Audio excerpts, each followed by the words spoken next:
What if the most dangerous book in human history isn't a book at all? It's a cave, sealed, guarded, almost impossible for you to enter.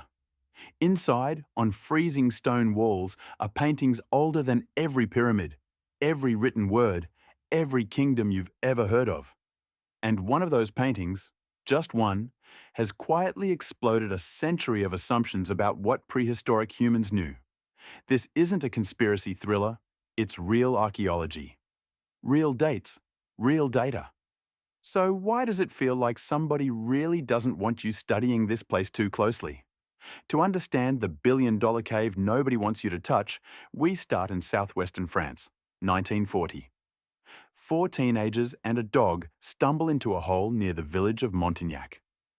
Their flashlights hit the walls, and time stops. Herds of horses, deer, bison explode from the darkness. Lascaux Cave, later dated to around 17,000 years old, in the Upper Paleolithic. Today, the original cave is closed, climate-controlled like a priceless artifact. But that's not the weird part. The weird part is what some researchers think is hidden in plain sight on those walls. Lascaux was called the Sistine Chapel of Prehistory for a reason. Everywhere you look, powerful aurochs, elegant deer, galloping horses, painted with mineral pigments in blacks, reds, yellows. These aren't doodles. They show perspective, motion, even the use of the cave's contours for 3D effects. For decades, archaeologists argued about why they were made: hunting magic, shamanic visions, initiation rites. But there was one panel most people simply labelled mysterious. A dying bison, a bird-headed man, and a strange stick ending in what looks like a bird. The so-called shaft scene. For years, the shaft scene was treated like an odd outlier. A wounded bison, its entrails spilling. A man with a bird-like head, seemingly falling backward. A bird perched on a staff. It looked narrative, almost like a comic panel. Maybe a hunting accident, maybe a myth. But then came a troubling detail. Similar animal plus symbol combinations appeared not just here, but across caves in France and Spain. Altamira, Chauvet, Niaux, always with dots, lines, strange marks. Were these random decorations, or a language of some kind?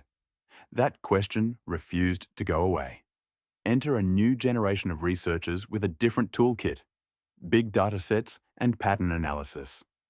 British furniture conservator turned researcher Ben Bacon, working with archaeologists like Paul Pettit and Robert Kentridge of Durham University, didn't start with a theory. He started with spreadsheets. Cataloguing hundreds of cave images, he focused on the little things: clusters of dots, Y-shapes, lines next to animals. When he graphed them by species and seasonality, a pattern emerged. The symbols weren't random. They formed a code that tracked animal behavior across the year, essentially a proto-calendar. Published in 2023, their study argued that Paleolithic Europeans, between roughly 20,000 and 10,000 BCE, used sequences of dots and lines to record when animals mated and gave birth, tied to lunar months after spring.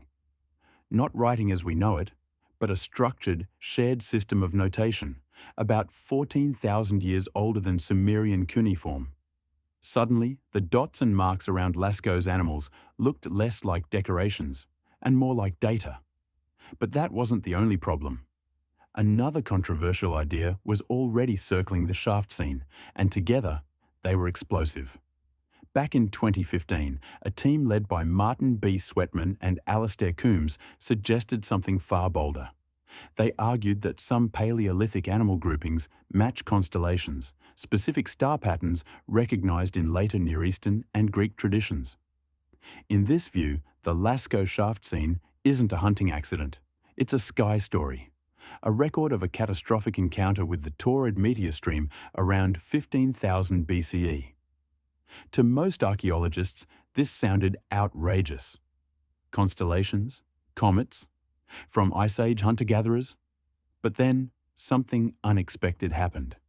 In Turkey, at Göbekli Tepe, stone circles dating to around 9600 BCE, researchers noticed similar animal constellation arguments. Sweatman and others claimed that Pillar 43 encodes star patterns marking a devastating impact event around 10,950 BCE, coinciding with the Younger Dryas climate shift. Again, animals as stars, a sky calendar, a memory of disaster. Most specialists remain skeptical. They argue the evidence is circumstantial, selection biased. But the parallels are intriguing. If Göbekli Tepe's builders played with sky symbolism, could Lascaux's artists, much earlier, have done something similar? Here's how the radical reading works.